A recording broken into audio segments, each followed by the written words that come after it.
السلام علیکم ورحمۃ اللہ۔ ان الحمد للہ نحمده ونستعینه ونستغفره ونعوذ باللہ من شرور انفسنا ومن سیئات اعمالنا من يهده الله فلا مضل له ومن يضلل فلا هادي له واشهد ان لا اله الا الله واشهد ان محمدا عبده ورسوله رب اشرح لي صدري ويسر لي امري واحلل عقدة من لساني يفقهوا قولي۔ ہر قسم کی تعریف اور شکر اللہ رب العزت کے لیے لائق اور زیبا ہے، جو ساری کائنات کا ایک و تنہا خالق، مالک، مربی اور منتظم ہے۔ درود و سلام ہو انبیاء اکرام پر، خصوصاً نبی مکرم رحمت للعالمین امام الانبیاء محمد الرسول اللہ صلی اللہ علیہ وسلم پر اور آپ کے اصحاب پر۔ معزز سامعین، آج انشاءاللہ سورہ نحل کی آیت نمبر 61 سے کلاس رہے گی۔ اللہ رب العزت سے دعا ہے کہ اللہ رب العزت ہمیں صحیح معنوں میں قرآن مقدس کو سمجھنے، اس پہ غور فکر کرنے، اس پر ایمان لانے اور عمل کے ساتھ لوگوں تک پہنچانے کی توفیق عطا فرمائے، آمین یا رب العالمین۔ لفظی ترجمے کے اوپر غور کریں۔ اعوذ باللہ من الشیطان الرجیم، اے اللہ ہم تیری پناہ میں آتے ہیں شیطان سے۔ اے اللہ تو ہمیں شیطان کے مکر و فریب سے بچا لے کہ وہ تیرے دین سے، تیرے کلام سے ہمیں دور کر دے۔ بسم اللہ الرحمن الرحیم، اللہ کے نام سے جو بڑا مہربان اور بار بار رحم فرمانے والا ہے۔ ولو، اور اگر، یؤاخذ اللہ، مواخذہ کرے اللہ، الناس، لوگوں کا، بظلمہم، باوجود ان کے ظلم کے، ما، نہ، ترا کا، چھوڑے، علیہا، ان پر، یعنی زمین پر، من دابتن، کوئی جاندار، ولکن، اور لیکن، یؤخرہم، وہ مہلت دے رہا ہے انہیں، الی اجل مسمی، ایک مدت تک جو مقرر ہے، مسمی جو مقرر ہے، فاذا، پھر جب، آ جائے گا، اجلہم، ان کا وقت مقرر، نہ وہ پیچھے رہیں گے، لا یستاخرون، نہ وہ پیچھے رہیں گے، ساعتن، ایک گھڑی، ولا، اور نہ، یستقدمون، وہ آگے بڑھ سکیں گے، ویجعلون، اور وہ مقرر کرتے ہیں، للہ، اللہ کے لیے، ما، جو، یکرہون، وہ خود ناپسند کرتے ہیں، وتصف، اور بیان کرتے ہیں، السنتہم، زبانیں ان کی، کذبا، جھوٹ، انا، کہ بے شک، لہم الحسنہ، ان کے لیے بھلائی ہے، لا جرم، نہیں کوئی شک، انا، یقیناً، لہم النار، ان کے لیے آگ ہے، نار ہے، وانہم، اور یقیناً وہ، مفرطون، آگے پہنچائے جانے والے ہیں، تاللہ، قسم اللہ کی، لقد، البتہ تحقیق، ارسلنا، بھیجا ہم نے، رسولوں کو، الی امم، طرف کچھ قوموں کے، من قبل کا، آپ سے پہلے، فزینا، تو مزین کر دیا، خوبصورت کر دیا، لہم الشیطان، ان کے لیے شیطان نے، اعمالہم، ان کے اعمال کو، فہوا، پس وہی، ولیہم، دوست ہے ان کا، ولی ہے ان کا،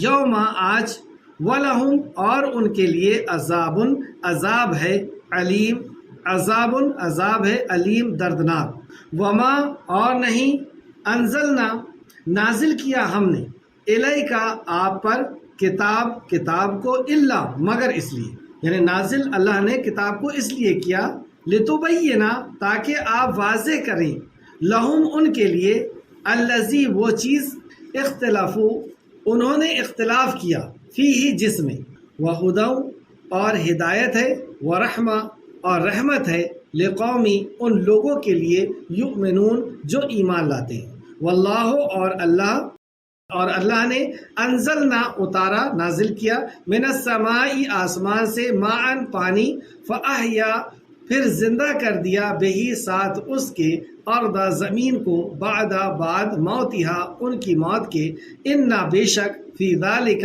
اسی میں، لآیاتن، البتہ ایک نشانی ہے، لقومی، ان لوگوں کے لیے، یسمعون، جو سنتے ہیں۔ آیت تفسیر کی طرف، آیت نمبر 61۔ اور اگر اللہ لوگوں کے ظلم پر ان کا مواخذہ کرتا یعنی پکڑ کرتا، ان کو سزا دیتا، اور اللہ اگر لوگوں کو ظلم یعنی ان کی برائی، ان کے گناہوں پر ان کا مواخذہ کرتا، ان کی پکڑ کرتا، تو اس زمین پر کوئی چلنے پھرنے والا نہ چھوڑتا، ان کی گناہ کی وجہ سے، انسان کی گناہ کی وجہ سے زمین میں کوئی چلنے پھرنے والا نہیں چھوڑتا۔ تو پھر کیوں آج تو کئی قسم کے گناہ ہو رہے ہیں، شرک بھی ہے، بدعت بھی ہے، حرام خوری بھی ہے، پھر کیوں چھوڑ دیا؟ تو اللہ رب العزت جواب دیتا ہے، اور لیکن وہ ایک مقررہ تک انہیں ڈھیل دیتا ہے، ایک وقت مقررہ تک انہیں ڈھیل دیتا ہے، یعنی انہیں ہمیشہ کے لیے نہیں چھوڑا، ایک خاص ٹائم کے لیے ان کو چھوڑ دیا ہے۔ یہ ان کا ایگزام چل رہا ہے کہ یہ کیسا عمل کرتے ہیں، اور ظالموں کو ڈھیل دے رہا ہے کہ وہ خوب ظلم کر دیں تاکہ اللہ رب العزت ان کو خوب سختی سے پکڑے۔ تو ہمیشہ کے لیے نہیں چھوڑا، ایک خاص ٹائم کے لیے چھوڑا۔ پھر جب ان کا مقررہ وقت آ پہنچتا ہے، جب ان کا وہ مقررہ وقت آ جاتا ہے، جیسے موت کا وقت آ جاتا ہے یا عذاب کا وقت آ جاتا ہے یا قیامت کا وقت آ جائے گا، تو وہ ایک گھڑی بھی، ایک لمحہ جس کو بولتے ہیں، ایک گھڑی بھی، ایک سیکنڈ بھی نہ آگے اور نہ پیچھے ہو سکیں گے۔ پھر وہ ایک منٹ بھی آگے پیچھے نہیں ہوں گے، اللہ رب العزت ایسا پکڑے گا۔ اس آیت کے اوپر غور کریں، اور اگر اللہ لوگوں کے ظلم پر ان کا مواخذہ کرے تو اس زمین پر کوئی چلنے پھرنے والا نہ چھوڑے۔ تو برے لوگ جو برا عمل کر رہے ہیں، تو کیا نیک لوگوں کو بھی نہیں چھوڑے گا؟ کیا جانوروں کو بھی نہیں چھوڑا جائے گا؟ ہاں۔ نمبر 1 سورہ روم آیت نمبر 41، اللہ فرماتا ہے، خشکی اور تری میں لوگوں کی بدعمالی کی وجہ سے فساد پیدا ہو گیا۔ خشکی میں یعنی انسانی آبادی میں، تری میں یعنی سمندری آبادی میں لوگوں کی بدعملوں یعنی گناہوں کی وجہ سے فساد پیدا ہو گیا، یعنی انسان کا امن و امان ختم ہو گیا۔ کیوں ایسا کیا؟ اس لیے ان کے بعض کرتوتوں کی مزہ اللہ چکھائے، یہ ان کے کچھ گناہوں کی سزا ہے۔ تو کچھ گناہوں کی سزا کیوں دیا؟ اللہ آگے فرماتا ہے، بہت ممکن ہے کہ وہ باز آ جائیں، یعنی وہ اپنے گناہوں سے باز آ جائیں، رک جائیں، اس لیے اللہ رب العزت ان کے گناہوں کی سزا جب دیتا ہے تو خشکی میں جو بھی لوگ ہوتے ہیں وہ سب متاثر ہو جاتے ہیں، اور پانی کے اندر جو لوگ رہتے ہیں، وہ پانی کے اندر جو مخلوق ہوتی ہے وہ بھی متاثر ہو جاتی ہے۔ اسی طرح جب نیک اعمال دنیا کے اندر ہوتے ہیں تو ساری دنیا اس سے متاثر ہوتی ہے، ساری دنیا میں اس سے فائدہ پہنچتا ہے، جیسا کہ نبی کریم صلی اللہ علیہ وسلم نے فرمایا، زمین میں اللہ کی ایک حد کا قائم کرنا وہاں کے انسانوں کے لیے 40 روز کی بارش سے بہتر ہے۔ سبحان اللہ۔ جب اللہ رب العزت کی ایک حد نافذ ہوتی ہے، ایک دھارا جو اللہ رب العزت نے ظلم کے لیے مقرر کی، 4 حدیں اللہ رب العزت نے جو مقرر کی ہے، جیسے کسی نے اگر خون کیا ہے تو خون کی سزا جب خون دی جاتی ہے، جب اس کا بھی قتل کیا جاتا ہے تو اتنا فائدہ معاشرے کے اندر ہوتا ہے جیسے 40 دن کی بارش سے جو فائدہ انسان کو ہوتا ہے اس سے زیادہ فائدہ ہوتا ہے، یعنی ایسا امن و امان، ایسا سکون اور اطمینان دنیا کے اندر پیدا ہوتا ہے۔ نسائی حدیث نمبر 4909، نسائی شریف حدیث نمبر 4909، ابن ماجہ حدیث نمبر 2538۔ اسی طریقے سے کیا گناہوں کی وجہ سے جانوروں کو بھی نقصان ہوتا ہے اور نیک لوگوں کو بھی نقصان ہوتا ہے؟ اس تعلق سے 2 حدیث سماعت فرمائیں۔ حضرت ابو ہریرہ رضی اللہ عنہ نے ایک شخص کو یہ کہتے ہوئے سنا کہ ظالم صرف اپنے آپ ہی کو نقصان پہنچاتا ہے، یعنی جب کوئی گناہ کرتا ہے تو اس کا گناہ سے صرف اسی کو نقصان پہنچتا ہے، ایسا ایک شخص نے کہا۔ تو حضرت ابو ہریرہ رضی اللہ عنہ نے فرمایا، ابو ہریرہ رضی اللہ عنہ نے اس کے طرف دیکھا اور فرمایا، نہیں، اللہ کی قسم، ظالم کے ظلم کی وجہ سے سرخاب اپنے گھونسلے میں مر جاتا ہے۔ سرخاب ایک پرندے کا نام ہے، وہ اپنے گھونسلے میں مر جاتا ہے، یعنی انسان جب گناہ کرتا ہے تو اس کے اثرات جو ہیں وہ پرندوں پر اور جانوروں پر بھی مرتب ہوتے ہیں، جانوروں پر بھی اس کا اثر ہوتا ہے۔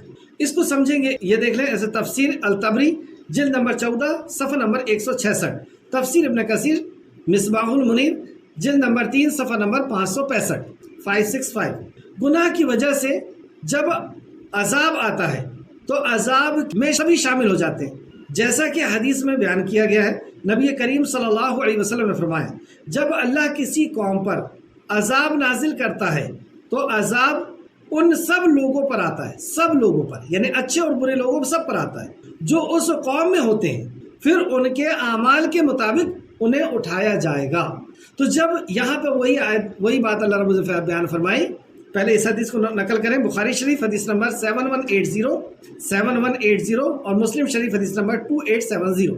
اب یہاں پہ سمجھنے میں ہم کو آسانی ہوگی ان آیات اور حدیث کی روشنی میں جو اللہ سبحانہ تعالیٰ نے فرمایا، اور اگر اللہ لوگوں کے ظلم پر، یعنی لوگ جو گناہ کر رہے ہیں، جو شرک کر رہے ہیں، جو بدعت کر رہے ہیں، جو حرام کام کر رہے ہیں، اس ظلم پر ان کا مواخذہ کرے، ان کی پکڑ کرے، تو اس زمین پر کوئی چلنے پھرنے والا نہ چھوڑے، یعنی سارے قسم کے جانور، پرندے، انسان، سب کو اللہ سبحانہ تعالیٰ ختم کر دے ان کے گناہوں کی وجہ سے۔ پھر چھوڑا کیوں ہے اللہ رب العزت نے؟ جبکہ آج ہر قسم کا ظلم جو ہے وہ کثرت پر ہے، اور لیکن وہ اپنے مقررہ وقت انہیں ڈھیل دیتا ہے، لیکن وہ ایک مقررہ وقت تک انہیں ڈھیل دیتا ہے۔ یعنی یہ جو ظلم کر رہے ہیں، ان کے ظلم کا ایک اپوائنٹڈ ٹائم، ایک مقررہ وقت، ایک فکس ٹائم اللہ رب العزت نے طے کر رکھا ہے۔ ہمیشہ کے لیے ان کو ڈھیل نہیں دیا، ایک خاص ٹائم تک کے لیے ان کو ڈھیل دیا ہے، یعنی انہیں آزمایا جا رہا ہے،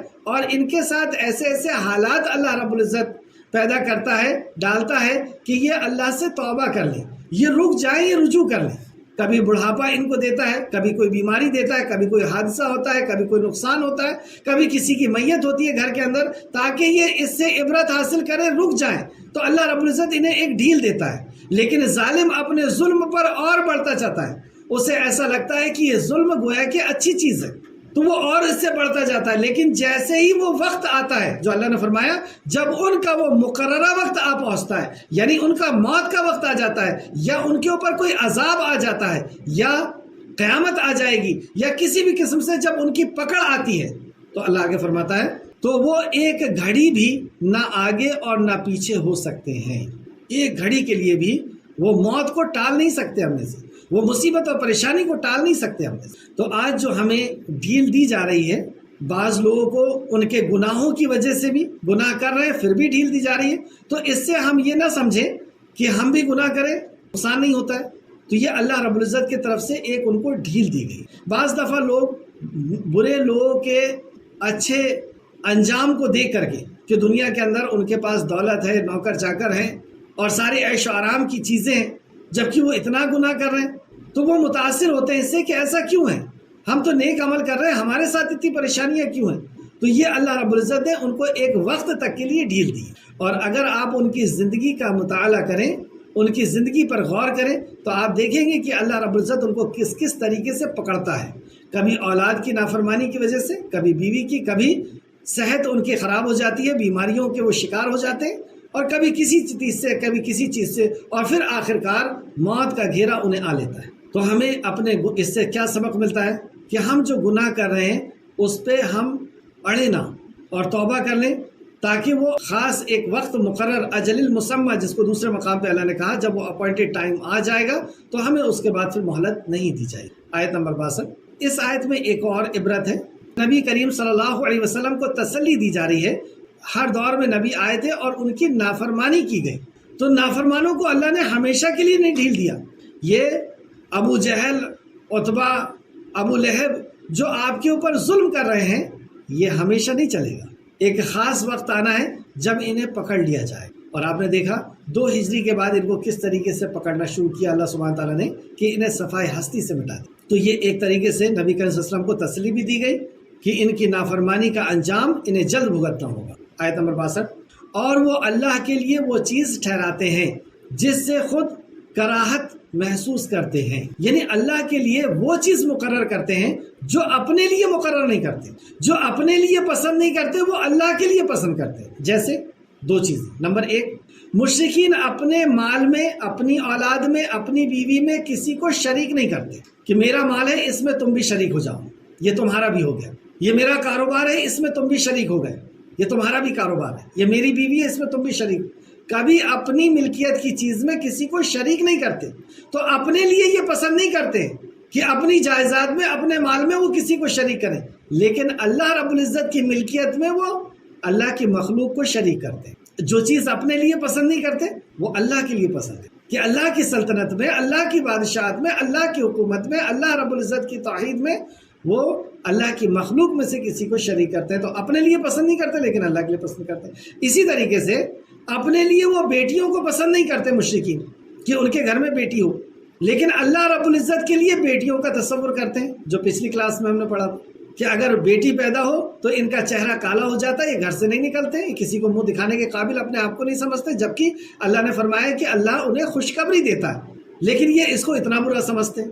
تو اللہ کے لیے جس چیز کو، اپنے لیے جس چیز کو پسند نہیں کرتے، وہ چیز اللہ کے لیے پسند کرتے، وہ کہتے ہیں کہ اللہ کی بیٹیاں ہیں۔ تو فرشتوں کو یہ اللہ کی بیٹیاں کہتے ہیں، اور آج بھی آپ گرجا گھروں میں دیکھیں گے کہ وہ عورتوں کو بناتے ہیں اور کہتے ہیں کہ یہ حورے ہیں اور یہ اللہ کی بیٹیاں، نعوذ باللہ، استغفر۔ تو یہاں پہ اللہ نے فرمایا اور وہ اللہ کے لیے وہ چیز ٹھہراتے ہیں جس سے خود کراہت محسوس کرتے ہیں، جس سے خود اپنے آپ کو برا محسوس کرتے ہیں یا اپنے آپ کے لیے پسند نہیں کرتے، وہ چیز اللہ کے لیے پسند کرتے ہیں۔ اور ان کی زبانیں جھوٹ کہتی ہیں کہ بے شک ان کے لیے بھلائی ہے۔ اب یہ شرک کرنے میں وہ یہ کہتے ہیں کہ اس میں بھلائی ہے۔ کیا بھلائی ہے؟ یہ ان کا یہ گمان ہے، یہ بدعقیدگی ہے کہ یہ جن کو اللہ کا شریک ٹھہرا رہے ہیں، یہ لوگ اللہ کے ہاں ان کے سفارشی ہو جائیں گے۔ جیسے عیسیٰ علیہ السلام کے تعلق سے انہیں عقیدہ رکھا کہ عیسیٰ علیہ السلام نے ہمارے ساروں کے گناہ کو لے کر کے سولی پہ چڑھ گئے۔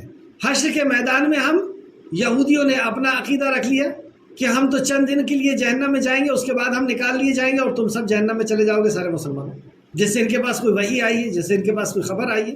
تو خود سے اپنا عقیدہ رکھ لیا کہ فلاں کے ہم جھنڈے کے نیچے چلے جائیں گے، وہ ہمیں جنت میں لے کر کے چلے جائیں گے، فلاں ہم کو جنت میں۔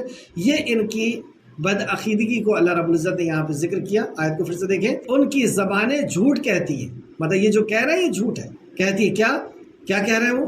کہ بے شک ان کے لیے بھلائی ہے، یعنی اس شرک کرنے میں، اس اللہ کا شریک ٹھہرانے میں ان کے لیے بھلائی ہے، بلکہ یقیناً ان کے لیے آگ ہے اور بے شک وہ اس میں سب سے آگے بھیجے جائیں گے۔ یہ ان کے مشرک کے انجام کو اللہ رب العزت نے یہاں پہ بیان کیا کہ وہ ایسی چیز اللہ کے لیے پسند کرتے ہیں جو اپنے لیے پسند نہیں کرتے، اور ان کا یہ گمان ہے کہ یہ چیز ہمارے لیے بہتر ہے، بھلائی ہے، یعنی یہ ہمارے دنیا میں اور آخرت میں کام آتے ہیں، دنیا میں ہماری بگڑیوں کو بناتے ہیں اور آخرت میں بھی ہماری بگڑی بنائیں گے، ہمیں جہنم سے نکال کر کے جنت میں، یا ویسی ہم ان کا دامن پکڑ کر کے چلے جائیں گے۔ اللہ نے ان کا انجام بتا دیا کہ جو تم اپنے لیے پسند نہیں کرتے لیکن اللہ کے لیے پسند کرتے ہو، شرک کرتے ہو، تو بلا شبہ یقیناً ان کے لیے آگ ہے، ان مشرکوں کے لیے جہنم کا اللہ رب العزت نے یہاں پہ وعدہ فرما دیا، اور بے شک وہ اس میں سب سے آگے بھیجے جائیں گے، یعنی یہ مشرک سب سے آگے اس کے اندر جھونک دیے جائیں گے۔ اللہ ہم سب کو شرک سے بچائے، آمین یا رب العالمین۔ آیت نمبر 63 تاللہ لقد ارسلنا، یہاں پہ اللہ رب العزت نے بات کو شروع ہی قسم سے کیا، اور قسم بھی کس کی؟ اللہ سبحانہ تعالیٰ نے اپنی ذات مبارک کی قسم فرمائی۔ کتنی اہم بات ہوگی کہ بات کرنے کے پہلے اللہ قسم کھاتا ہے اور اپنی ذات کی قسم کھاتا ہے، اہمیت اور بڑھ گئی۔ جبکہ اللہ کے کلام میں بات تھی، بات بہت اہم ہے، اللہ نے قسم کھا لی، بات سمجھ میں آتی ہے کہ اور اہم ہے، اس میں ہم کو بہت زیادہ غور کرنا ہے، اور اللہ نے اپنی ذات کی قسم کھا لی، اس سے ہمیں اور پتہ چلا کہ اس کو بہت اہتمام کے ساتھ اسے سمجھنا ہوگا کہ ایسی کیا خبر اللہ سبحانہ تعالیٰ، ہمارا رب ہم سے ایسی محبت کرتا ہے کہ ہمیں یقین دلانے کے لیے قسم کھاتا ہے اپنی ذات کی، اور فرماتا ہے اللہ کی قسم، البتہ تحقیق ہم نے آپ سے پہلے قوموں کے طرف رسول بھیجے تو شیطان نے ان کے برے اعمال ان کے لیے خوشنما کر دیے۔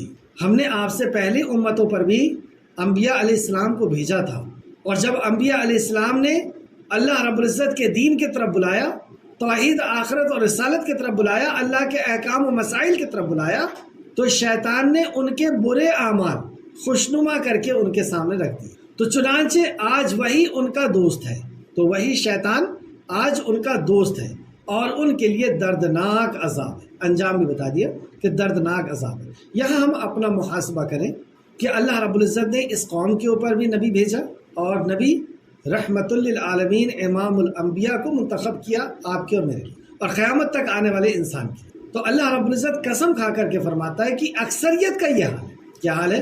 اللہ کی قسم، البتہ تحقیق ہم نے آپ سے پہلی قوموں کے طرف رسول بھیجا تو شیطان نے ان کے برے اعمال ان کے لیے خوشنما کر دیے۔ کہیں ایسا تو نہیں کہ ہمارے برے اعمال ہم کو بہت خوبصورت نظر آتے ہیں، بہت اچھے نظر آتے ہیں، جیسے لوگ شرک کر رہے ہیں اور وہ انہیں اچھا لگتا ہے، وہ اسے عبادت سمجھ کر کے کرتے ہیں، وضو کر کے ٹوپی لگا کر کے کرتے ہیں، اور اس انداز میں کرتے ہیں جس انداز میں رب کائنات کے سامنے جایا جاتا ہے، خالق کائنات کے سامنے جس ادب سے کھڑا ہوا جاتا ہے، جس طرح رکوع کرتے ہیں، جس طرح سجدہ کرتے ہیں، اللہ کے غیر کے سامنے جس طرح اللہ کی بارگاہ میں وضو بنا کر کے جاتے ہیں، اس پاک اور صاف ہو کر کے جاتے ہیں، اس انداز میں وہاں پہ وہ پہنچ رہا ہے۔ یعنی اس کو اتنا خوشنما بنا دیا شیطان۔ بدعت کو کرتے ہیں نیکی سمجھ کر کے کرتے ہیں، اور ہم اپنا محاسبہ کریں کہ کہیں ایسا تو نہیں کہ جو حرام کام ہے اسے ہم کر رہے ہیں اور وہ ہمیں بہت اچھا لگ رہا ہے، ہم اس حرام کام سے خوش ہو رہے ہیں۔ وہ حرام کام بھلے ہی کوئی حرام کام ہو، جیسے غلط نیت سے غیر محرم عورت کو دیکھنا، یا چغلی کرنا، جھوٹ بولنا، غیبت کرنا، اور اس میں ہمیں بہت لذت محسوس ہو رہی ہے، بہت اچھا لگ رہا ہے، یہ ہمارے لیے خوشنما بنا دیا گیا۔ اگر ایسا ہے تو ہم کون ہیں؟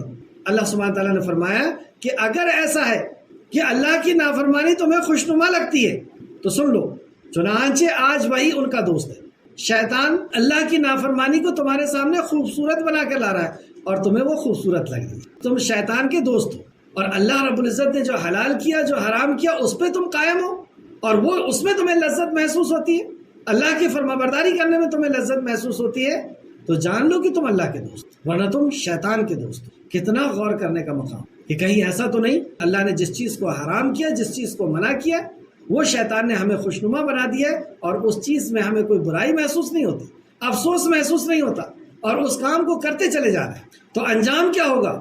اور ان کے لیے دردناک عذاب ہے، عذاب نہیں، دردناک عذاب کیا اللہ سبحانہ تعالیٰ نے وہی سنا دی۔ تو شیطان کن لوگوں کا دوست ہوتا ہے، اور ایسے لوگوں کا کیا انجام ہے؟ جو لوگ اپنے برے اعمال کو اچھا سمجھتے ہیں، یہ شیطان کے دوست ہیں، اور ان کا انجام دردناک عذاب ہے۔ اللہ ہم سب کو محفوظ۔ آیت نمبر، اور ہم نے آپ پر کتاب صرف اس لیے نازل کی، مطلب اس کے علاوہ اور کوئی وجہ نہیں تھی قرآن نازل کرنے کی، یہ مطلب جیسے اللہ ایک دوسرے مقام پہ فرماتا ہے کہ میں نے انسان اور جن کو، کیا ہے وہ آیت عربی میں، وما خلقت الجن والانس الا لیعبدون، کہ میں نے نہیں پیدا کیا انس اور جن کو، میں نے نہیں پیدا کیا انس اور جن کو مگر اس لیے کہ وہ میری عبادت کریں۔ صرف ایک وجہ، اس لیے پیدا کیا، اصل وجہ، یا یہ بھی کہہ سکتے ہیں یہ اصل وجہ۔ تو ہم نے قرآن کو صرف اس لیے نازل کیا۔ کیا وجہ ہے قرآن کو نازل کرنے کی؟ قرآن کے نزول کا مقصد کیا ہے؟ تاکہ آپ ان پر وہ چیزیں واضح کریں جس میں وہ اختلاف کرتے ہیں، تاکہ آپ وہ چیزیں واضح کریں۔ یعنی قرآن کو نازل اس لیے کیا ہے کہ آپ اس کے اندر جو احکام و مسائل ہیں اس کو کھول کھول کر کے بیان کریں، اور خاص طور پر اس چیز پر جس میں انہوں نے اختلاف کیا ہے۔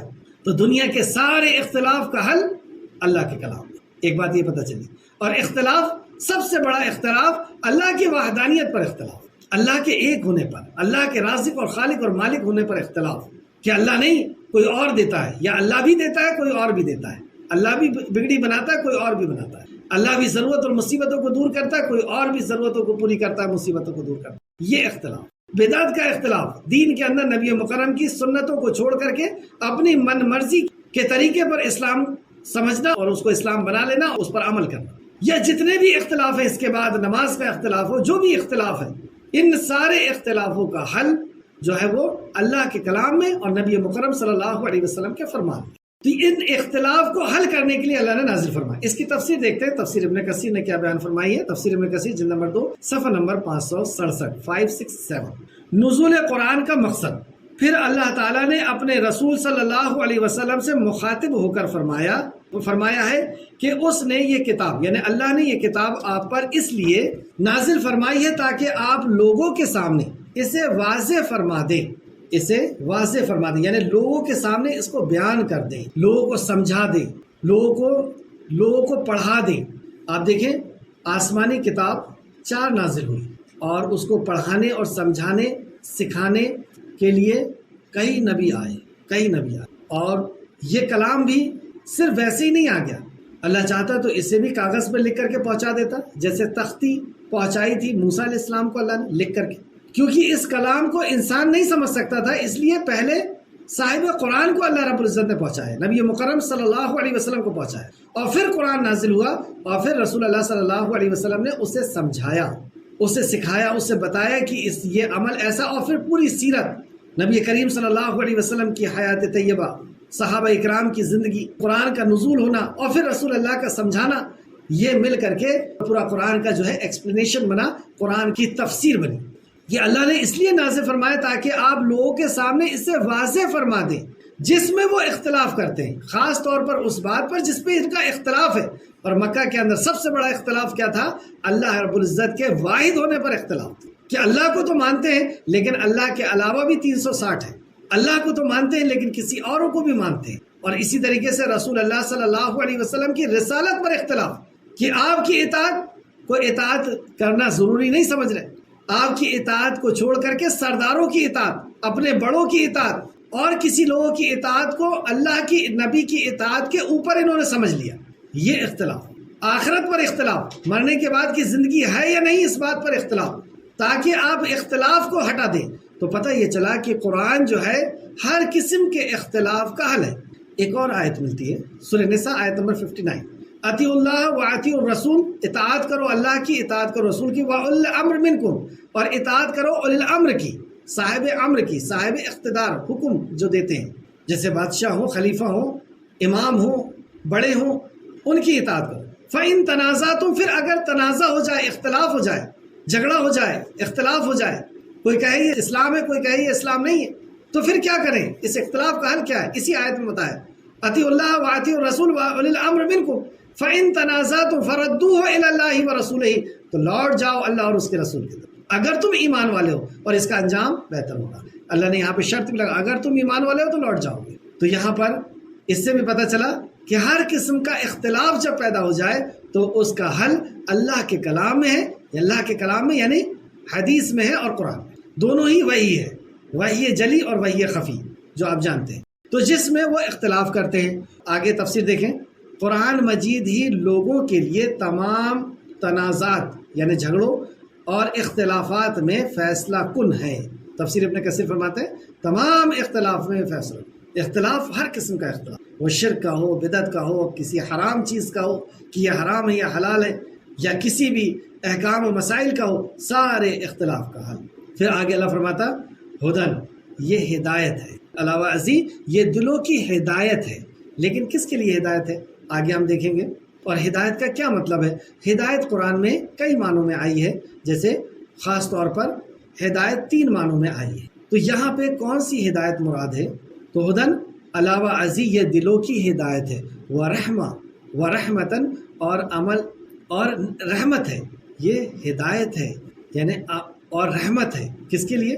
لقوم یؤمنون، اس قوم کے لیے جو ایمان لاتے ہیں، اس قوم کے لیے، ان لوگوں کے لیے جو مانتے ہیں، جو یقین کرتے ہیں۔ تو جو ایمان لاتے ہیں اس کے لیے قرآن ایسا ہدایت ہے کہ وہ عمل پر ان کو کھڑا کر دیتا ہے، یہاں پہ عمل کی ہدایت مراد، اور پھر ان کے لیے رحمت نازل کرتا ہے اللہ رب العزت، ان کے لیے اطمینان اور سکون اللہ رب العزت عطا فرماتا ہے۔ تو سارے اختلاف، جتنے بھی سوالات ہیں ہمارے دلوں کے اندر، ان سارے سوالات کو لے کر کے ہم اللہ رب العزت کے کلام کے سامنے بیٹھ جائیں، ہر سوال کا اس میں جواب مل جائے گا، ہر اختلاف کا حل ہو جائے گا۔ اور جب اختلاف دل کے اندر سے ختم ہوتا ہے، سوالات ختم ہوتے ہیں، تو ایک سکون محسوس ہوتا ہے۔ اور پھر ایمان جب بندہ لا لیتا ہے، ایمان شرط ہے، ایمان جب لا لیتا ہے، یقین کر لیتا ہے کہ ہاں یہ میرے رب کا کلام ہے، تو اللہ رب العزت اسے عمل کی توفیق دے دیتا ہے، کیونکہ عمل کی توفیق بھی اللہ کی طرف سے، اور پھر اللہ کی طرف سے اسے رحمت ملی۔ تو قرآن کے نزول کا مقصد جو ہم نے آج سمجھ لیا ہے، یا اکثریت نے جو سمجھ لیا وہ نہیں ہے، بلکہ قرآن کے نزول کا مقصد اس پہ غور و فکر کرنا، اسے سمجھنا، اور پھر ہر اختلاف کا حل اسی سے نکالنا، ایمان لانا۔ تو اللہ رب العزت اس کے بدلے میں ہمیں ہدایت بھی عطا فرمائے گا اور سکون بھی عطا فرمائے گا، یا رحمت بھی عطا فرمائے گا۔ آیت نمبر 65 ہے، اور اللہ نے وَلَوْ أَنزَلْنَا مِنَ السَّمَاءِ، اور اللہ نے آسمان سے پانی نازل کی، پھر اس کے ساتھ زمین کو اس کی موت کے بعد زندہ کیا، بے شک اس میں ان لوگوں کے لیے البتہ نشانی ہے جو سنتے ہیں۔ اس آیت کا اس آیت سے کیا تعلق ہے؟ بات ہو رہی تھی قرآن کے نزول کی، قرآن کے نزول کا مقصد بتایا گیا، اور وہ مقصد کو اگر ہم پورا کرتے یعنی ایمان لاتے تو ہمارے لیے ہدایت بھی ہے، رحمت بھی ہے، اور ہمارے سارے اختلاف کا حل بھی ہے۔ اس آیت کے بعد فوراً یہ آیت آ رہی ہے کہ اللہ نے بارش نازل فرما دی، اور اس سے پھر کئی قسم کی چیزیں نکلتی ہیں اور پانی ہمارے لیے حاصل ہوتا ہے۔ تو دیکھتے ہیں کتنی پیاری بات تفسیر ابن کثیر نے بیان فرمائی۔ اللہ تعالیٰ نے جس طرح کفر کی وجہ سے مردہ ہو جانے والے دلوں کے لیے قرآن بھیجا، قرآن مجید کو حیات بنایا۔ جب دل مردہ ہو جاتے ہیں، تو جب دل مردہ ہو جاتے ہیں تو اللہ رب العزت نے اس مردہ دل کے لیے حیات، زندگی بنائی قرآن کو، کہ جب ایسے مردہ دلوں کے اوپر قرآن کو پڑھا جاتا ہے تو یہ دل کی کئی کیفیت سورہ بقرہ میں ہم نے پڑھے کہ بعض دل جو ہے پتھر ہوتے ہیں لیکن اس میں بھی چشمے پھوٹ پڑتے ہیں، وہ گر جاتے ہیں اللہ کی خشیت سے، وہ پھٹ پڑتے ہیں، اس میں سے بھی نہریں جاری ہو جاتی ہیں۔ اور بعض دل ایسے ہوتے ہیں جو بہت سخت ہوتے ہیں، جس کو اللہ رب العزت ہدایت نہیں دیتا یا جو ہدایت کے قابل نہیں ہوتے۔ تو جب یہ سخت دل جب ہو جاتے ہیں یعنی کفر کی وجہ سے، تو اللہ رب العزت کے کلام جب ان کے اوپر نزول ہوتا ہے، نازل ہوتا ہے، اترتا ہے، تو ان کا دل جو ہے وہ زندہ ہو جاتا ہے۔ اسی طریقے سے مردہ زمین رہتی ہے، سوکھ جاتی ہے بارش نہ ہونے کی وجہ سے، اور اللہ رب العزت بارش برساتا ہے تو وہ مردہ زمین زندہ ہو جاتی ہے۔ کتنی پیاری مثال اللہ رب العزت نے یہاں پہ بیان فرمائی، اور یہ 2 آیت کا یہ تعلق ہے۔ اس آیت کو پھر سے آپ دیکھیں، اور اللہ نے آسمان سے بارش نازل فرمائی، یعنی اے مردہ لوگوں، اللہ رب العزت نے تمہارے لیے قرآن کو نازل فرمایا، اسے اپنے دل پر اسے لے لو، اسے قبول کر لو، اور پھر اس سے کیا ہوگا؟ پھر اس کے ساتھ زمین کو اس کی موت کے بعد زندہ کر لو، تو موت کے بعد زندہ ہو جاؤ۔ یہ مردہ ہے وہ انسان جس کے سینے میں اللہ کا کلام نہ، جس کے سینے میں اس کے رب کا فرمان نہ، اس کے رب کی آیتیں نہ ہوں، اس کے رب کی معرفت نہ ہو، اس کے رب کے احکام و مسائل نہ ہو۔ ویران کھنڈر کی طرح ہے وہ دل جس کے اندر قرآن نہیں ہے۔ اور قرآن کو تو دوسرے کئی مقام پہ اللہ رب العزت نے روح کہا، روح، کہ یہ ہم نے روح نازل فرمائی۔ اب سوچ لیں آپ کہ جسم روح کے بغیر کیسے زندہ رہ سکتے؟ تو یہ مردہ ہے، یعنی چلنے پھرنے، بولنے کے اور کھانے پینے کے اعتبار سے مردہ نہیں، انسانیت کے اعتبار سے مردہ ہو گیا ہے۔ انسانیت کے اعتبار سے انسان مردہ ہو گیا، کہ انسان کو تڑپتا ہوا دیکھ رہا ہے، اسے کوئی فرق نہیں پڑتا۔ انسان کو بھوکا اور ننگا دیکھتا ہے، اسے کوئی فرق نہیں پڑتا۔ لوگوں کے اوپر ظلم ہو رہے ہیں، اسے کوئی فرق نہیں پڑتا۔ ایسا مردہ ہو گیا ہے۔ جانور بھی آپ دیکھیں گے، جب اس کے جانوروں کے اوپر ظلم ہوتا ہے، کوئی اٹیک کرتا ہے تو دوسرے جانور مل کر کے اس کے اوپر اٹیک کرتے ہیں۔ مکھی کے اوپر کل انشاءاللہ تعالی ہم ایسی، جس کو ہم بہت حقیر سمجھتے ہیں، ایک مکھی کا اللہ رب العزت نے اس سورہ کے اندر جو ہم کل پڑھنے والے ہیں اس میں ذکر کیا اللہ رب العزت نے شہد کی مکھی کا، اور اللہ رب العزت نے جو اسے حکم دیا اور اس حکم کو جب وہ پورا کر رہی ہے، کل ہم دیکھیں گے کہ یہ مکھی ہمیں شرمندہ کر کے جائے گی کہ میرے رب نے مجھے حکم دیا، دیکھ میں اس حکم کو کیسے پورا کرتی ہوں اور تم کیسے کرتے ہو۔ کہ مکھی کے چھتے کے اوپر جب کوئی پتھر مارتا ہے تو پتھر ہر کسی کو، مکھی کو تو نہیں لگتا، کسی چند مکھیوں کو لگتا ہے، پوری مکھی مل کر کے اٹیک کرتی ہے، یعنی وہ بھی ظلم کو کسی کے اوپر برداشت نہیں کر رہی۔ لیکن انسان کیسا بے حس ہو گیا کہ وہ ظلم کو برداشت یہ ہے مردہ انسان۔ انسانیت ختم ہوگی، لوگوں کی بھوک پیاس اس سے سمجھ میں نہیں آ رہی، لوگوں کے اوپر ظلم اس کو سمجھ میں نہیں آ رہا۔ تو یہ قرآن کا جب نزول ہوگا تو پھر تمہارے اندر یہ مردہ پن جو ہے وہ ختم ہو جائے گا اور زندہ ہو جاؤ گے۔ دیکھ لیں آج سے 1450 سال پہلے اور ہر دور میں آپ دیکھ لیں کہ مردہ قومیں کس طرح سے زندہ ہوئیں۔ آج بھی اگر اس مردہ قوم کو ہم زندہ کرنا چاہتے ہیں تو ان کے اوپر قرآن کو ہی نازل کرنا ہو، یعنی قرآن کو ہی ان کو سنانا اور سمجھانا ہوگا۔ ہدی للناس کہا اللہ سبحانہ تعالیٰ نے سے۔ تو یہ مردہ قوم کو بھی اگر ہم جگانا چاہتے ہیں، ہم خود مردہ ہیں، ہمیں اب اگر جاگنا ہے، ہماری اولاد اور ہمارے رشتہ دار اور ہمارے پڑوسیوں کو اگر جگانا ہے، اس کلام کے علاوہ اور کچھ نہیں۔ آپ دیکھ لیں 1450 سال پہلے نبی مکرم صلی اللہ علیہ وسلم کی ہستی تھی ان کے بیچ میں، 40 سال تک آپ رہے، لیکن جیسی قرآن کا نزول شروع ہوا وہ قوم، وہ ایسی سخت قوم کہ ایسی قوم کہ پہلے دنیا نے کبھی دیکھی ہوگی اور نہ ان کے بعد کبھی دنیا دیکھے گی۔ ایسے ظالم لوگ تھے وہ کہ اپنی ہی اولاد کو زندہ مار ڈالنا اور ہر قسم کا کرائم جو تھا ان کے اندر فیشن تھا۔ وہ قوم کیسی زندہ ہوئی کہ اس نے ادب سکھائی پوری دنیا کو، اس قوم نے ادب سکھائی، اور اس قوم کے جو رہبر تھے یہودی اور نصرانی، ان کی سیرت کے اوپر ریسرچ کر رہے کہ عمر فاروق نے کیسے اس کمانڈ کیا اتنی پوری دنیا کے لوگوں کو، عثمان غنی نے کیسے کمانڈ کیا، اور اسی طریقے سے خالد بن ولید نے کس طریقے سے ظلم کا خاتمہ کیا، کس طریقے سے ان کی تلوار جو تھی وہ انصاف پر اٹھی تھی۔ دنیا حیران ہے ان کے اوپر۔ اور ہر دور میں آپ دیکھ لیں کہ جب انسانیت جاگی ہے یا ہوش میں آئی ہے، زندہ ہوئی ہے، تو وہ صرف اور صرف اللہ کے کلام سے۔ تو آج میں اور آپ یا ہم سب اگر یہ چاہتے ہیں کہ ہمارا معاشرہ ایک بہترین معاشرہ بن جائے تو ہمیں اللہ رب العزت کے کلام اور نبی مکرم صلی اللہ علیہ وسلم کی سنت کو چھوڑ کر کے اور کہیں پر بھی راستہ ہمیں نہیں مل سکتا، ہمیں اسی سے جڑنا ہوگا۔ آخر 2 آیتیں اور دیکھیں، وقت ہو چکا ہے۔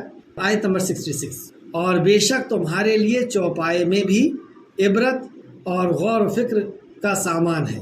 تمہارے لیے چوپائے میں، چوپائے یعنی اونٹ، گائے، بھیڑ، بکری، میں سامان عبرت ہے، یعنی ان کا وجود ان کے خالق کی حکمت، اللہ کا علم، قدرت اور لطف و رحمت کی نشانی ہے۔ دیکھیں بہت کم لفظوں میں تفسیر ابن کثیر نے کتنی پیاری باتوں کو سمیٹا ہے کہ یہاں سے کیا مراد ہے، بے شک تمہارے لیے چوپایوں میں، چوپائے یعنی جانور، وہ جانور جو ہمارے گھروں میں رہتے ہیں، کیونکہ آگے انہی کا ذکر ہو رہا ہے دودھ کے تعلق سے، اور بے شک تمہارے لیے چوپائے میں بھی عبرت یعنی غور و فکر کا سامان ہے، یعنی اس پر بھی اگر تم غور و فکر کر لو گے نا، جو جانور تمہارے گھروں کے سامنے کھڑے ہوئے ہیں، تو بھی تمہیں اللہ کی معرفت حاصل ہو جائے گی۔ یہ جانور، ان کی پیدائش، ان کی بناوٹ، ان کا کھانا پینا اور ان کا تمہیں جو نعمتیں دینا ہے، ان کے ذریعے سے جو تمہیں نعمت ملتی ہے، یہ سب خود خالق کے ہونے کی یا خالق کے حکمت کی، خالق کے علم کی، اور وہ عظیم علم کہ اللہ رب العزت نے ان کے اندر کوئی کمی کو نہیں رکھا، اور اللہ کی قدرت کہ کیسا بنایا انہیں، اور اللہ کی لطف و رحمت کہ اللہ رب العزت نے ان پر بھی کتنی رحمتیں کی ہیں اور تم پر بھی کتنی رحمت، یہ اللہ کی نشانی ہے۔ اللہ فرماتا ہے، اس پر غور و فکر کرواتا ہے اللہ رب العزت۔ دیکھیں اللہ اپنی مخلوق پر بھی کیسے غور و فکر کرواتا ہے۔ ہم تمہیں پلاتے ہیں اس سے جو ان کے پیٹ میں ہے، گوبر اور لہو یعنی خون کے بیچ میں سے خالص دودھ۔ غور کیا ہم نے کبھی کہ وہ جانور جو اونٹ کی شکل میں، گائے اور بھیڑ اور بکری کی شکل میں ہے، ہم انہیں کیا کھلاتے ہیں؟ ہم انہیں ڈسٹ دیتے ہیں۔ ڈسٹ یعنی بھوسا، وہ چیز جو گیہوں میں سے بچ جاتی ہے، بھوسا یا چاول کا بھوسا ہوتا ہے یا دالوں کا بھوسا ہوتا ہے، وہ بھوسا ہم انہیں دیتے ہیں، اور اگر بکریاں ہیں تو صرف پتیاں دیتے ہیں، اور گھاس پھوس جو ہمارے کوئی کام نہیں آتی، اس گھاس پھوس کو یہ کھاتی ہے۔ جب یہ پیٹ کے اندر ان کے جاتا ہے تو ان کا جسم، ان کا پیٹ اس کے اندر سے انرجی کو نکالتا ہے، طاقت کو نکالتا ہے، جس سے وہ چلتے ہیں، دیکھتے ہیں، بھاگتے ہیں، اور پھر انرجی کے ساتھ ساتھ اس کے اندر سے 4 چیزیں الگ ہوتی ہیں، اور وہ کیسے ڈیوائیڈ ہوتی ہیں پیٹ کے اندر سے؟ کون کر رہا ہے اس کو ڈیوائیڈ؟ کہ کچھ چیز فضلہ بن کر کے یعنی گوبر بن کر کے نکل رہی ہے، اور اسی کے اندر سے خون بن کر کے اور پوری رگوں میں پہنچ جا رہا ہے، اسے توانائی دے رہا ہے، اور اسی میں سے کچھ چیز پیشاب بن کر کے نکل رہی ہے، اور اسی کے بیچ میں سے صاف شفاف دودھ نکل رہا ہے۔ اس کے اندر ذرا سی بھی آمیزش نہیں ہے، ذرا سی بھی ملاوٹ نہیں ہو رہی ہے پیشاب کی اس دودھ کے اندر، نہ خون کی ملاوٹ ہے اور نہ ہی گوبر کا اس میں بدبو بھی نہیں آ رہی، ملاوٹ تو بہت دور کی بات ہے، بدبو بھی نہیں آ رہی، اور وٹامن سے بھرا ہوا، انرجی سے، طاقت سے بھرا ہوا دودھ تمہیں دے رہا ہے، ایسا دودھ جو تم آرام سے اسے پی لیتے، اسے شوق کے ساتھ اور خوش دلی کے ساتھ تم پیتے۔ کیا غور نہیں کرتے؟ کیا تم بنا سکتے ہو کوئی ایسی مکسی کہ ایک طرف تم بھوسا ڈالو اور دوسرے طرف سے دودھ اور خون نکل جائے؟ ہو سکتا ہے کوئی سائنٹسٹ پیدا ہو گیا ایسا؟ لیکن اللہ سبحانہ تعالیٰ نے ایسی نعمتیں تمہارے گھروں کے سامنے کھڑا کر کہ جس چیز کو تم پھینکتے ہو اس چیز کو وہ کھا کر کے اور پھر تمہیں ایک نعمت کی چیز دی، اور تمہارے اور پیٹ کے اندر سے کیسا نکل رہا ہے کہ ایک طرف خون نکل رہا ہے، دوسرے طرف گوبر نکل رہا ہے، پیشاب نکل رہا ہے، اور وہیں اس کے بیچ میں سے صاف شفاف دودھ نکل۔ کون ہے یہ نکالنے والا؟ کس کی ہے یہ رحمت اور کس کی ہے یہ حکمت؟ وہ ہے اللہ سبحانہ وتعالیٰ۔ آیت کو دیکھیں پھر سے، اور بے شک تمہارے لیے چوپائے میں بھی عبرت یعنی غور و فکر کا سامان ہے، ہم تمہیں پلاتے ہیں اس سے جو ان کے پیٹ میں ہے، گوبر اور لہو یعنی خون کے بیچ سے خالص دودھ، خالص یعنی پیور دودھ، خالص یعنی نہ اس کے اندر خون ہے نہ اس کے اندر گوبر ہے، خالص ہے۔ دیکھ لیں آپ کوئی بھی مشین لگا کر کے کہ کیا ہے کوئی ملاوٹ؟ پینے والوں کے لیے آسانی ہے۔ کیوں ایسا کیا؟ اللہ رب العزت نے آسانی کر دیا کہ تمہیں بدبو سے بھی کراہیت محسوس ہوگی، یا کچھ اور اس کے اندر مل جائے گا تو گلے کے اندر اس کو نہیں اتار سکو گی۔ پینے والوں کے لیے آسانی ہے۔ تو یہ اللہ رب العزت کی ایک بہت بڑی رحمت کا اللہ نے ذکر کیا، آیت نمبر 67۔ اور کھجور اور انگور کے کچھ پھل وہ ہیں جن سے تم نشہ آور شراب اتارتے ہو اور اچھا رزق حاصل کرتے ہو۔ 2 بات، اچھا رزق حاصل کرتے ہو اور شراب بھی اسے اتارتے ہو۔ تو یہ شراب کے حرمت کے نزول کے پہلے کی آیت، اس وقت جب شراب حرام نہیں تھی، جب شراب پی سکتے تھے، لیکن بعد میں تدریجاً یعنی تھوڑا تھوڑا کر کے اللہ رب العزت نے شراب کو کمپلیٹلی حرام کر دی۔ تو ایک اور نعمت کا اللہ رب العزت نے یہاں ذکر کیا، اور کھجور اور انگور۔ اس دور میں کھجور سے بھی شراب نکالی جاتی تھی، انگور سے بھی شراب نکالی جاتی تھی، گیہوں اور بھی دوسری جو کھانے کی چیزیں ہوتی ہیں اس سے بھی شراب نکالا جاتا۔ کو تو اللہ نے ذکر کیا، اور کھجور اور انگور کے پھل وہ بھی ہیں جن سے تم نشہ آور چیز نکالتے ہو اور اچھا رزق بھی حاصل کرتے ہو، اچھا رزق بھی اس سے حاصل کر۔ تو یہاں سے بھی اشارہ ملتا ہے کہ یہ تو تم حاصل کرتے ہو شراب، لیکن اس سے اچھا رزق بھی ملتا ہے، یعنی اس سے تم کھاتے ہو اور اس سے بھی تم فائدہ اٹھاتے ہو۔ بے شک اس میں نشانی ہے ان لوگوں کے لیے جو عقل رکھتے ہیں۔ تو یہاں پہ اللہ رب العزت نے قرآن پر پڑھنے کے وقت عقل کو دعوت دی کہ جب تم قرآن پڑھو تو عقل کا استعمال کرو، غور و فکر کرو، سنو۔ پچھلی آیت میں ہم نے پڑھا کہ جو سنتے ہیں تو ہمیں قرآن کو سننا، اس پہ غور و فکر کرنا، اس پہ عقل سے اس کو لینا، یہ سب یہاں پر بتایا گیا۔ آخر میں اللہ رب العزت سے دعا ہے کہ جو کچھ بھی خالق کے مالک ہم نے پڑھا اس پہ ہمیں مزید غور و فکر کرنے کی تو توفیق و رفیق عطا فرما۔ جب تک ہمیں زندہ رکھ، ایمان، اخلاص اور عمل صالح کے ساتھ ہمیں زندہ رکھ، ہمارا خاتمہ بالخیر فرما اور نیکوکاروں کے ساتھ ہمارا شمار فرما دے، آمین یا رب العالمین۔ السلام علیکم ورحمۃ اللہ وبرکاتہ۔